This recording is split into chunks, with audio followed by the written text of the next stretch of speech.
السلام عليكم. معكم أحمد ناشر السعادة، وديما مع السعادة ومع الانتصارات ديال المنتخب الوطني المغربي.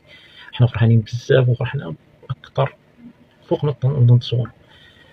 بغيت نهضر دابا على المباراة كانت زوينة.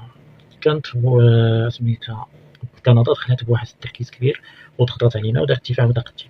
كان هذا تيبين أننا كان عندنا ساهل نماركيو عليهم ولا كنتينا نتجاوزو داك الخط ديال الدفاع المتقدم، ولكن هما جبرونا على أننا منقدروش نتجاوزو هذاك الخط. ودازت الشوط الأول ضاغطين علينا، زائد الحكم كثر من الصفارات بزاف وهي تيظلم بحال بغا يخرج المغرب من صافي طلع ليه في الراس. ولكن الشوط الثاني جات الخدمة ديال المدربين وخدمة ديال التدريب وماركاو كفرة، ماركاو تكتيك عملوا به في التدريب وباين عليهم باين العمل ديال التدريب. علاش؟ بجوج حوايج. اولا النوايا ديال حكيمي انه بيشوتها عرضيه. ثانيا الوقفه ديال تاع عز الدين وناحي كانت مدروسه. الجريه ديال العيناوي باش يجبد يجرى مع المدافعين كانت مزيانه.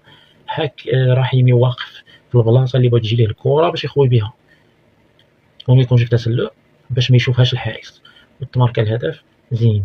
دياز راه هضرنا عليه داك النهار، قلنا لكم راه ما طاري ليه حتى شي حاجه، لاعب مزيان. يمكن ما يبانش في المباراه لانه صعيب في اي مباراه كل مره تيبان واحد، ما يمكنش يبانوا جميع اللاعبين في نفس المباراه، حيت مباريات كره القدم هكا دايره، حنا كنتفرجوا الكره وكنلعبوا الكره، ديما واحد هو اللي تيكون احسن لاعب في المباراه. ابراهيم دياز عطى تمريرات الهدف ضد البرازيل وعطى تمريرات الهدف ضد اسكتلندا، وكون عطى التمريره اللي قلت لك طمع فيها، ولكن هي راه لابد يطمع لانه ما عرفش واش غادي توصل الكره ولا لا. فاش تضمن الكره انها واصله راه تيباسيها.